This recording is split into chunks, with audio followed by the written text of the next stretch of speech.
Assalamualaikum warahmatullahi wabarakatuh. Waalaikumsalam Waalaikumsalam warahmatullahi warahmatullahi wabarakatuh. Waalaikumsalam warahmatullahi wabarakatuh. A'udzu billahi minasyaitonir rajim. Bismillahirrahmanirrahim. Alhamdulillahi rabbil alamin wa bihi nasta'inu ala umurid dunya waddin. Wassalatu wassalamu ala asrafil anbiya'i wal mursalin sayyidina wa maulana Muhammadin wa ala alihi wa ashabihi ajma'in amma ba'd. Faqala Allah Ta'ala fi kitabihil karim, a'udzu billahi minasy syaithanir rajim. Wa may yaqtul mu'minan muta'ammidan fajaza'uhu jahannamu khalidan fiha wa ghadiballahu 'alaihi wa la'anahu wa 'adda lahu 'adzaban 'azima. Wa qala an-nabiy sallallahu alaihi wasallam ijtanibus sab'a al-mubiqati qila ya Rasulullah wa ma hunna qala asyirku billahi was-sikhru wa qatlun nafsi allati harramallahu illa bil haqq wa aqlu malil yatim wa aqlul riba wa tawalli yawmaz zakhfi wa qadhful muhsanati al-ghafilati al-mu'minati.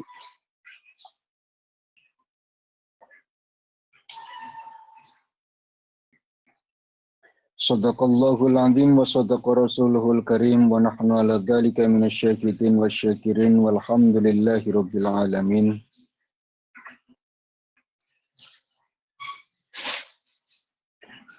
Kita lanjut pelajaran kita masuk di bab jinayat.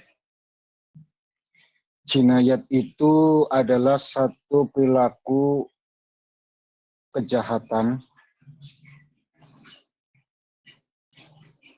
pembunuhan, kekerasan. Kalau dalam sistem kita itu berarti pidana. Segala sesuatu yang bentuk kejahatan masuk pada bab jinayat. Babul jinayat. At-targhibu min qatlil muslimina amdan. Ancaman bagi seseorang yang membunuh seorang mukmin dengan sengaja. Kalimat dengan sengaja amdan ini adalah kunci. Sebab kalau tidak ada amdan itu repot nanti, Bu. Ada maling atau rampok masuk, berhubung waktu ngaji nggak ada kalimat amdan, lalu rampok tersebut ditanyain dulu, kamu agamanya apa? Repot nanti, Bu. Kalau muslim yang nggak jadi di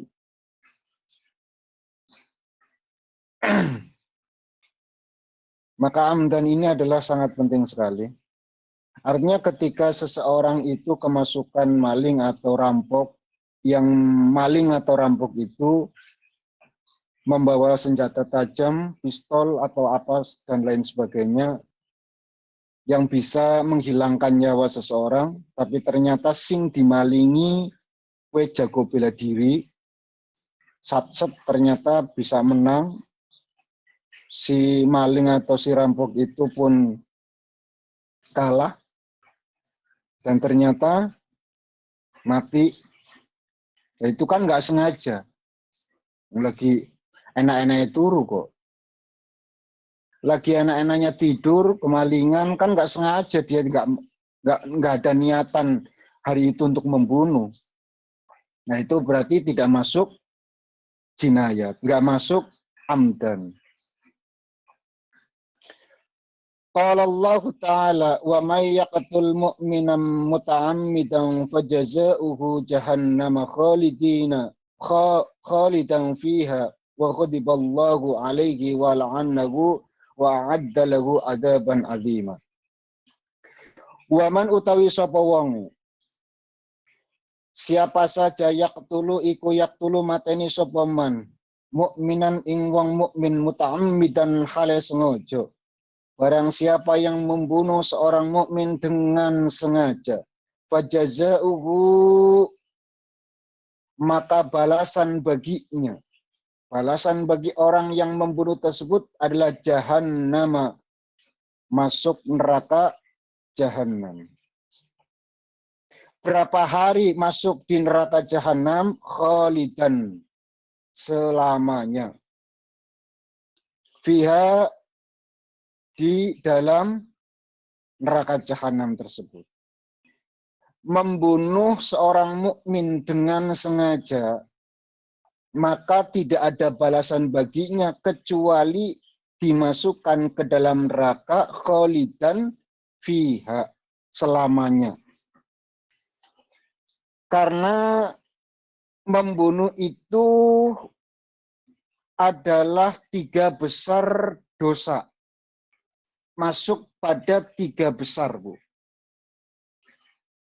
Dalam kitab ini nanti urutannya yang ketiga, tapi dalam kitab Al-Kabair itu urutan kedua. Syirik atau musyrik, terus membunuh, baru sihir. Kalau di sini nanti musyrik, sihir, baru membunuh. Tapi masuk dalam kategori 3 dosa besar.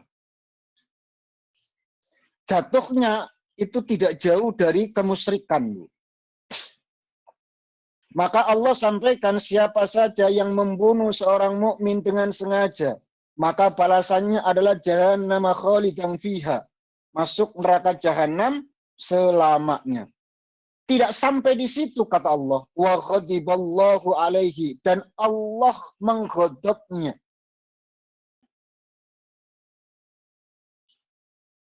Allah membencinya.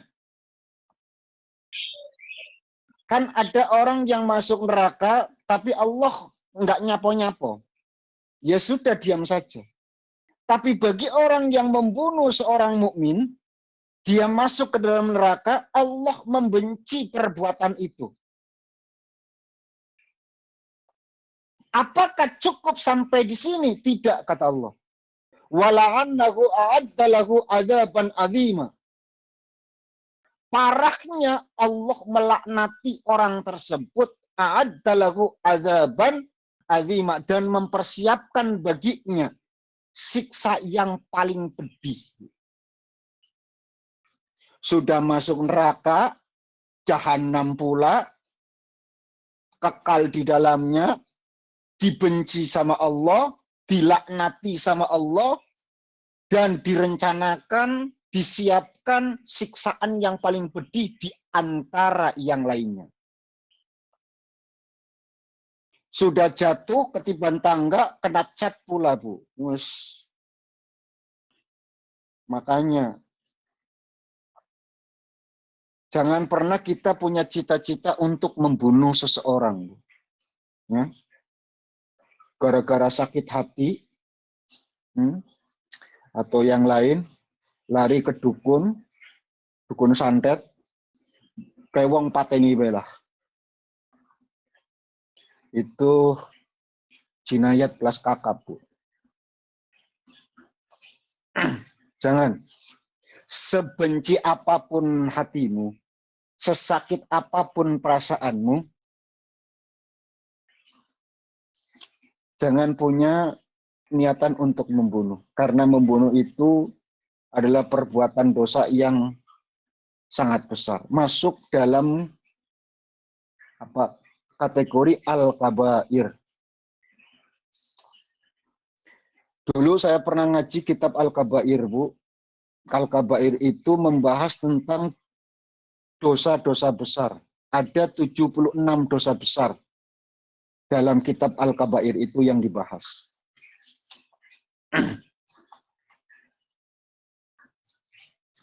Satu syirik, yang kedua itu membunuh dalam kitab Al-Kabair. Wa qala sallallahu alaihi wasallam, lan usdawu sapa Nabi sallallahu alaihi wasallam, ijtanibus sab'a al-mubiqati. Jauhilah 7 dosa besar yang al-mubiqat, yang bisa merusakmu. Kata Nabi, kita disuruh untuk menjauhi 7 dosa besar ini. Karena 7 dosa besar ini bisa merusak. Gila ditanyakan, ya Rasulullah, wa ma hunna? Wahai Rasulullah, apa 7 dosa besar tersebut? Qala, Nabi pun menjawab, pertama asyirku billah. Pertama adalah syirik kepada Allah Subhanahu wa taala, menyekutukan Allah Subhanahu wa taala. Jaluk keselamatan ning Nyai Roro Kidul.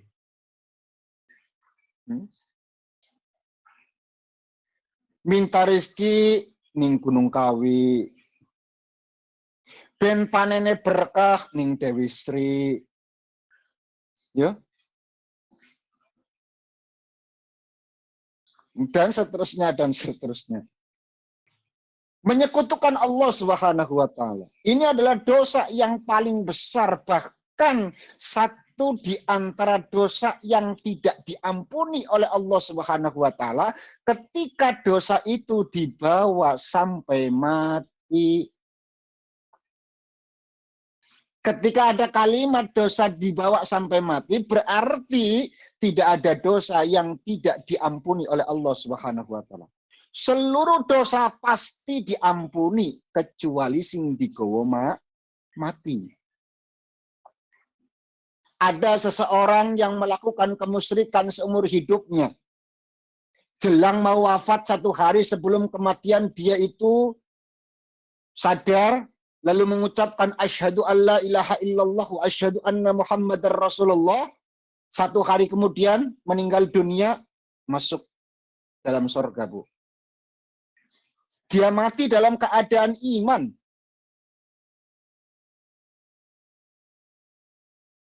Apakah minimal itu 1 hari? Tidak. 1 jam sebelum kematiannya, dia mengucapkan asyhadu alla ilaha illallah wa asyhadu anna muhammadar rasulullah. 1 jam kemudian mati. Bersih dia tanpa dosa, Bu. Seperti bayi yang baru dilahirkan. Orang di dosa kok mlebu neraka. Ya ora mungkin.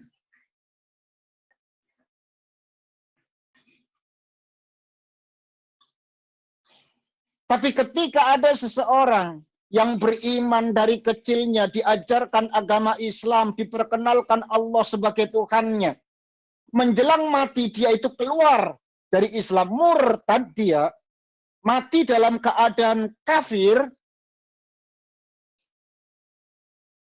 berarti kemusyrikan itu dibawa sampai mati.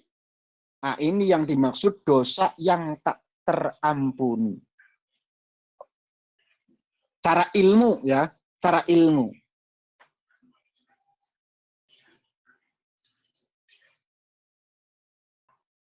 Tapi kalau kita bicara tentang hak prerogatif, itu urusan Gusti Allah. Asyirku billah. Pertama, menyekutukan Allah Subhanahu wa taala. Maka jangan pernah kita itu mencari ketenangan, meminta keberkahan selain kepada Allah Subhanahu wa taala. Karena Allah lah yang punya itu semua. Allah yang memberikan ketenangan dalam batin kita.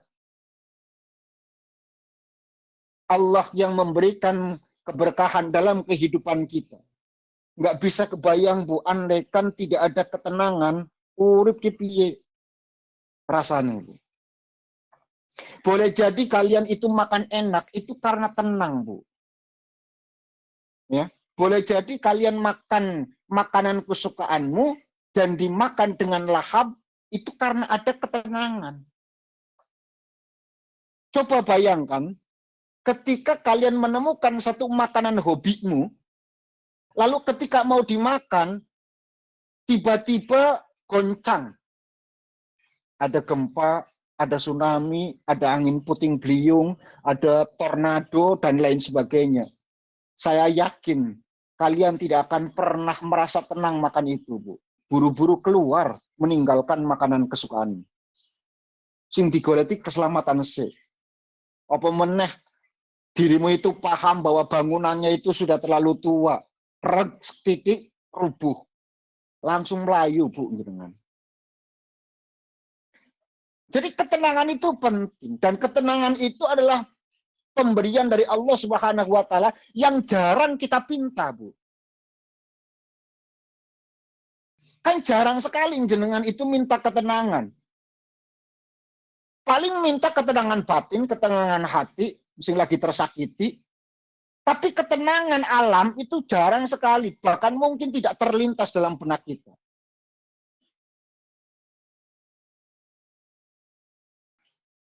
Bendina njaluke rezeki sing akeh, sing barokah, sing lumintir dan seterusnya dan seterusnya. Itulah kenapa Allah memilih kalimat hamdun dalam surat Al-Fatihah, bukan syukrun, Bu. Cek hamdun dengan syukrun itu sama, Bu. Maknanya itu sama. Ya, maknanya itu sama. Ucapan terima kasih, pujian kepada Allah Subhanahu wa taala.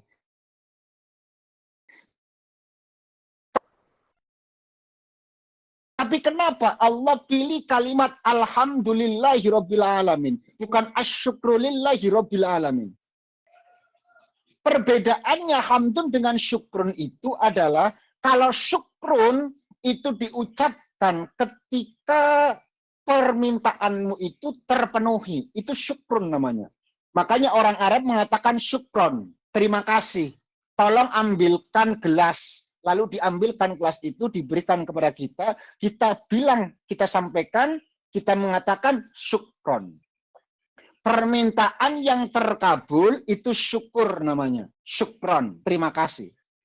Tapi ada pemberian, ya, ada ungkapan yang ketika pujian itu dilakukan, baik itu diberikan, dimintakan atau tidak dimintakan, tetap diberikan. Itu hamdun.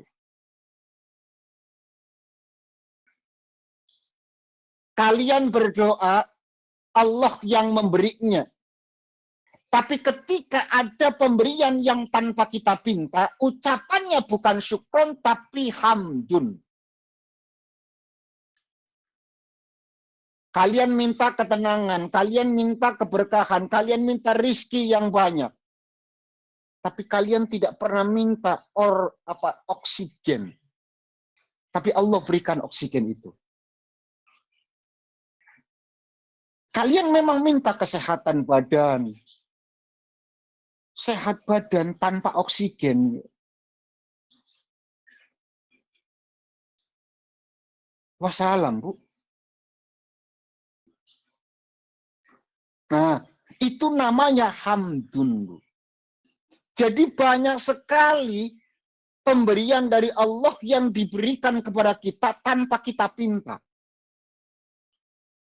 Ya, tanpa kita pinta. Makanya Allah ajarkan kita supaya kita berterima kasih kepada Allah, bukan hanya mensyukuri atas apa yang diberikan, atas apa yang didapat dari apa yang kita pinta, tapi Allah pula ajarkan kepada kita untuk mensyukuri nikmat yang diberikan tanpa kita pinta. Itu hamdun namanya. Kalau syukron itu ucapan terima kasih atas pemberian sesuatu dari yang kita pinta. Itu syukron.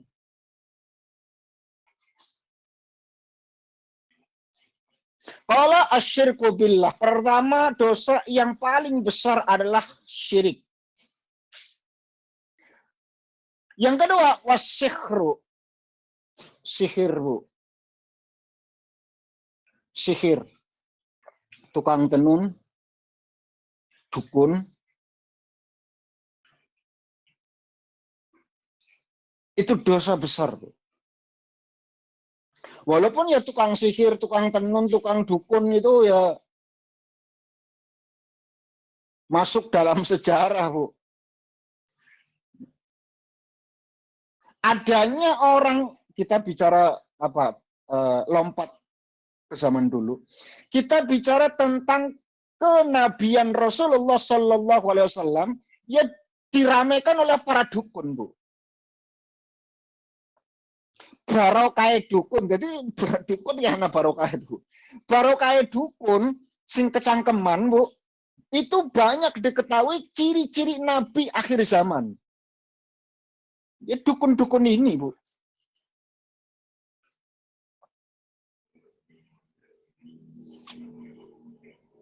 Dan dukun-dukun biyen itu benar-benar sakti, Bu. Sakti luar biasa. Karena memang berkolaborasi dengan para iblis, para jin. Itu sakti luar biasa. Dulu langit itu masih terbuka, Bu. Artinya akses keluar masuk itu masih gampang bagi iblis untuk masuk ke aras ke sana, itu masih mudah, Bu. Makanya iblis itu mencari informasi ke atas, lalu menemukan satu kebenaran dicampur dengan 1000 kebohongan. Lalu berkolaborasi dengan para dukun disampaikan. Makanya, Bu, singarane dukun, ya, yang namanya dukun itu nek bener ya bener, nek keliru memang ya akeh kelirune. Sejatinya yang ngono kuwi. Sebab satu kebenaran dicampur dengan 1000 kebohongan. Bayangkan. Jadi memeh apa? Hampir kita tidak bisa menerka mana yang baik, mana yang benar, mana yang tidak benar, itu enggak. Sebab cuma satu kebenarannya dicampur dengan 1000 kebohongan. Jadi pas benar ya benar, pas keliru ya memang harus keliru. Itu sihir. Nah, dalam kitab ini sihir nomor 2 setelah musyrik. Ketiga, waqatlun nafsi allati harramallahu illa bil haq, yaitu membunuh yang mana Allah haramkan atas pembunuhan itu. Jadi kalau memang sudah ditemukan satu perbuatan kejahatan, maka serahkan kepada yang berwenang, Bu. Nggak boleh main hakim sendiri. Apalagi kita pemerintahan Indonesia, ya. Ada yang berwenang, ya sudah pasrahkan. Kalau memang harus dihukum tembak, hukum mati misalkan, ya sudah. Jangan main hakim sendiri. Allati harramallahu illa bil haq.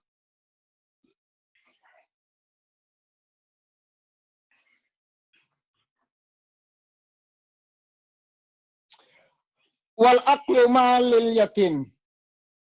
Selanjutnya makan harta anak yatim.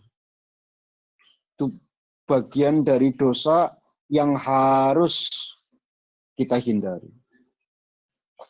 Yang harus kita hindari. Sebab 7 dosa besar ini itu adalah al-mubiqat, yang bisa merusak ratapan si anak yatim ini, itu bisa menghancurkan segalanya. Kezaliman yang dilakukan di atas penderitaan anak yatim, tunggu saja tanggal kehancurannya. Allah ngenes ketika melihat perilaku hamba manusia yang dengan tanpa dosanya dia itu memakan harta yang bukan miliknya. apalagi itu anak yatim. Jadi sing hati-hati, Bu. Ya.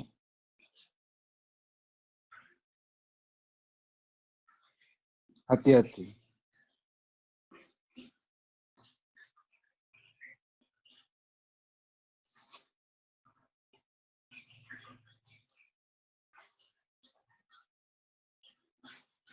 Selanjutnya wa aklur riba, makan riba. Ya. Makanan riba. Kon berkah ke angel. Semangan mangan barang riba. Kata Nabi, bagaimana mungkin dia itu doanya dikabulkan oleh Allah. Bagaimana mungkin dia masukkan ke dalam surganya Allah. Sedangkan yang dia makan itu makan makanan haram. Ya. Doanya abot, Bu. Orang mungkin. Tidak mungkin doa itu dikabulkan oleh Allah, sedangkan yang berdoa ada barang haram yang menempel dalam tubuhnya.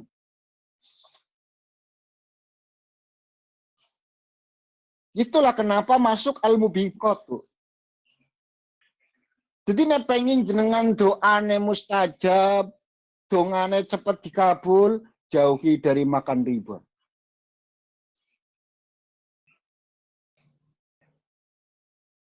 Selanjutnya watawalli yaumasyakfi, lari di medan pertempuran.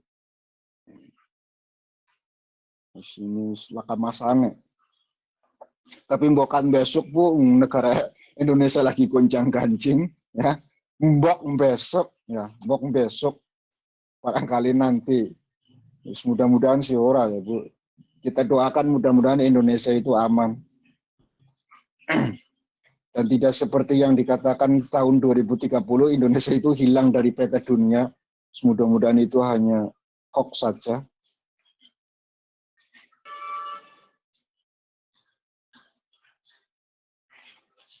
Tapi ketika dihadapkan dengan persoalan yang semacam itu, ojo nganti wedi, ojo nganti melayu.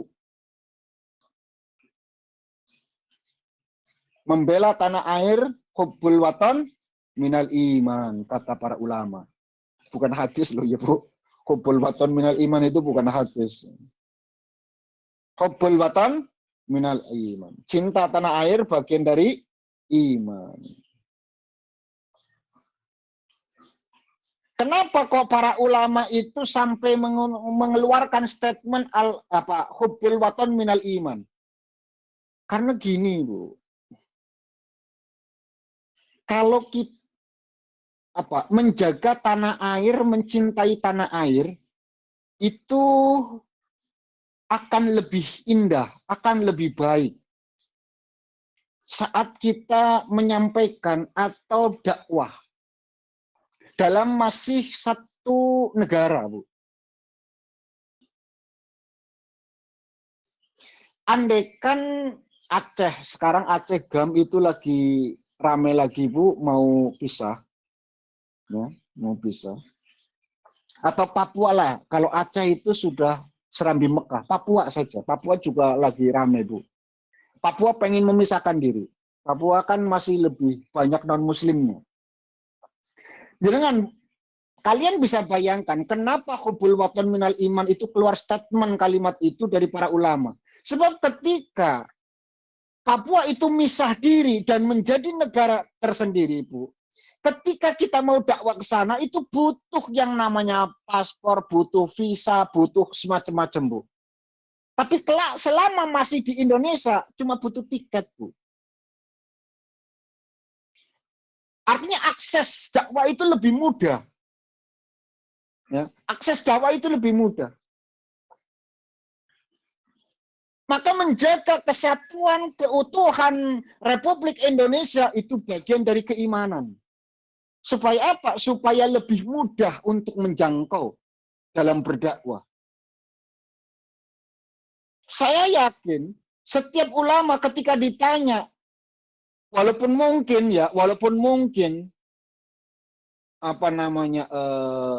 ada ketidakadilan, ada ketimpangan. Misal contoh gitu loh. Ini contoh saja.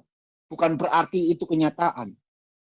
Contoh ada ketimpangan, ada ketidakadilan, ada ketidaksamaan, ada kesetaraan misalkan. Yang pada akhirnya mereka itu mau pisah dari Indonesia misalkan. Lalu ditanyakan sama para ulama, mendukung atau menolak? Pasti para ulama akan menjawab menolak. Kenapa? Karena untuk syiarnya itu jauh lebih mudah kalau masih bersatu, Bu. Nggak butuh visa.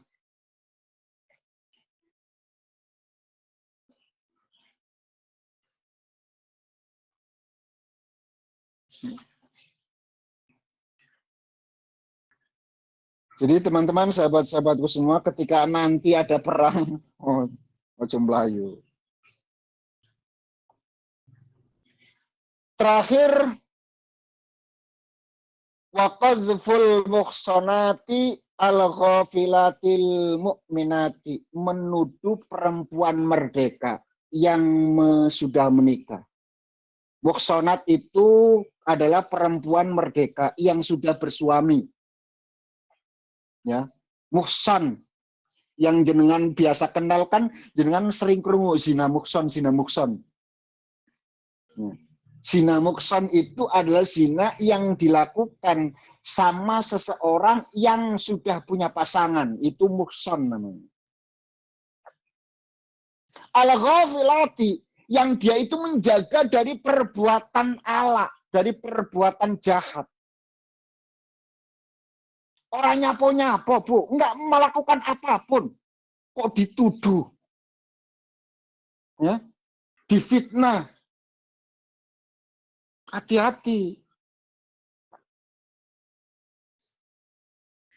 Jangan gampang mengambil kesimpulan. Apa yang kamu lihat belum tentu itu realitanya. Ya. Apa yang kamu saksikan belum tentu hakikatnya seperti itu. Saiki zaman manipulasi, Bu. Apalagi pasukan AI itu sudah bergerak. Wow, yang bukan siapa-siapa sudah bisa dipasangkan, Bu. Dan itu real dengan videonya. Jadi jangan kalian, oh ini kan real, ini kan video, ini belum tentu, Bu. Saya juga bisa bikin. Saya itu lagi utak-utik, lagi belajar AI itu, Bu. Ternyata luar biasa. Kenapa saya itu kok ikut-ikutan belajar itu? Supaya saya itu tidak termakan hoax, Bu. Kan lucu. Nih gurune enggak.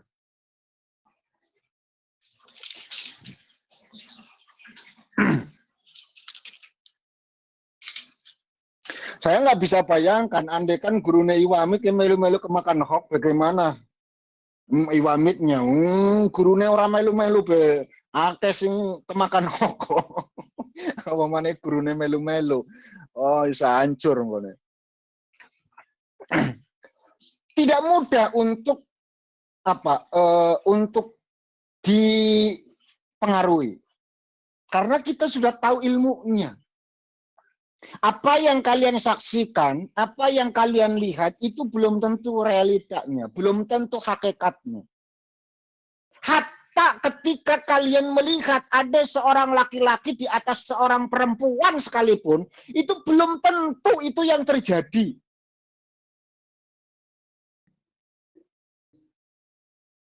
Sering saya perumpamakan itu begini, Bu. Ada seorang laki-laki dari kota ke desa. Terus kemalaman, Bu. Akhirnya dia itu mampir ke sebuah warung. Karena kebetulan sudah malam, hujan, akhirnya mampir untuk ngopi dulu sebelum melanjutkan perjalanan.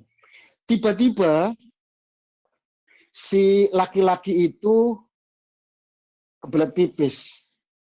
Akhirnya dia ke belakang, Bu, ke WC. Kebetulan sekali, sing jaga, sing duwe warung, rondo ayu, Bu.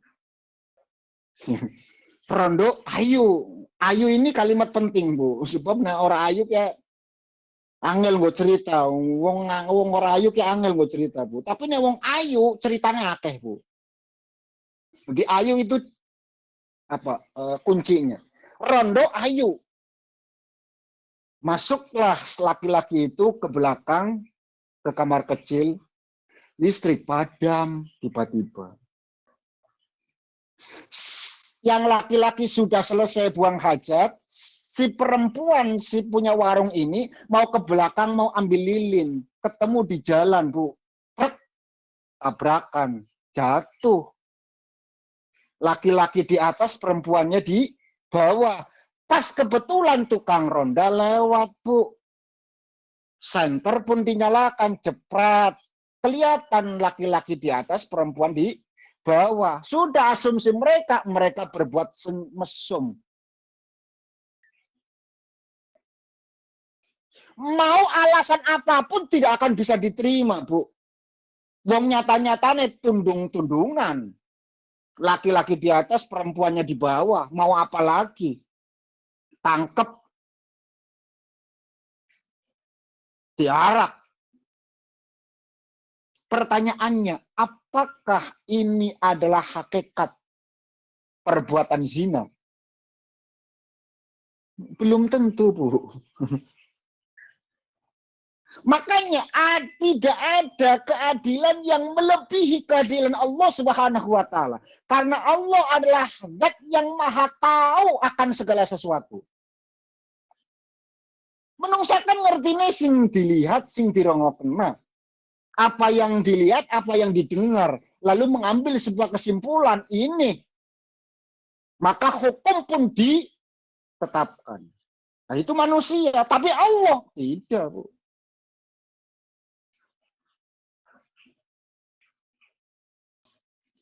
Makanya menuduh seseorang yang tidak melakukan apapun, wa qadful muhsanati al-ghafilati apa meneh al-mu'minati, apalagi dia seorang mukminat.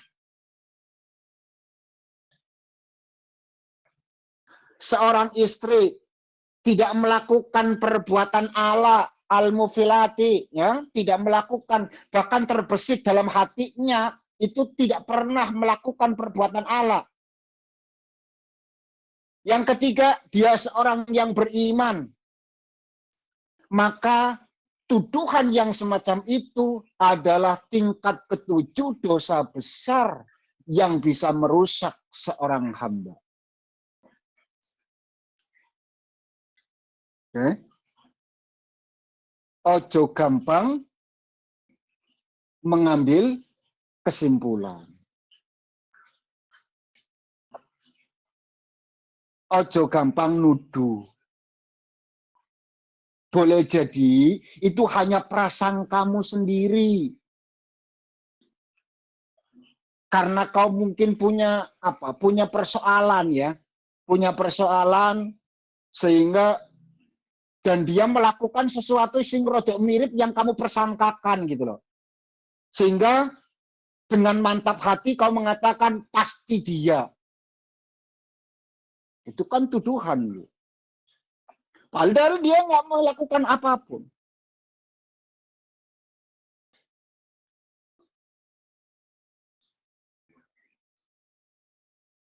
Wa qadful muhsanati al-ghafilati al-mu'minati, menuduh seorang perempuan yang muhsan, yang punya pasangan, lalu dituduh dengan perbuatan melakukan kejahatan, ya, perbuatan zina, dan sebenarnya dia itu seorang yang mukmin, itu adalah perbuatan dosa besar yang bisa al-mubiqatu, yang bisa merusak.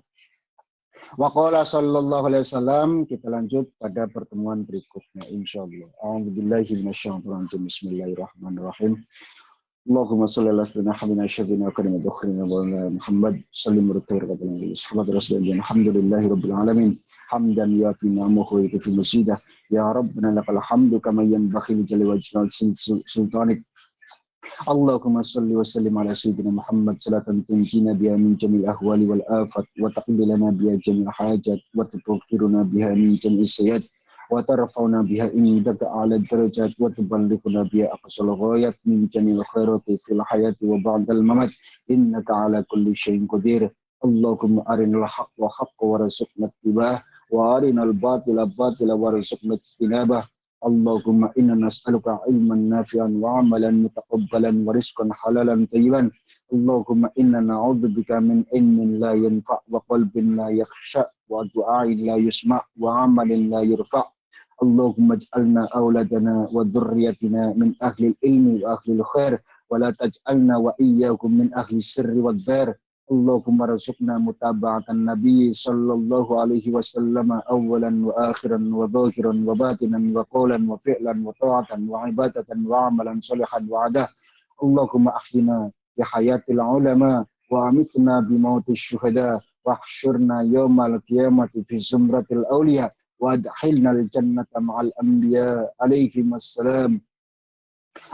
السلام ربنا لا تزغ قلوبنا بعد إذ هديتنا وهب لنا من لدنك رحمة إنك أنت الوهاب ربنا آتنا في الدنيا حسنة وفي الآخرة حسنة وقنا عذاب النار وصلى الله على سيدنا محمد وعلى آله وصحبه وسلم والحمد لله رب العالمين حق الفاتحة أعوذ بالله من الشيطان الرجيم بسم الله الرحمن الرحيم الحمد لله رب العالمين الرحمن الرحيم مالك يوم الدين إياك نعبد وإياك نستعين اهدنا الصراط المستقيم صراط الذين أنعمت عليهم غير المغضوب عليهم ولا الضالين واغفر لي ولوالدي وللمؤمنين آمين يا رب العالمين.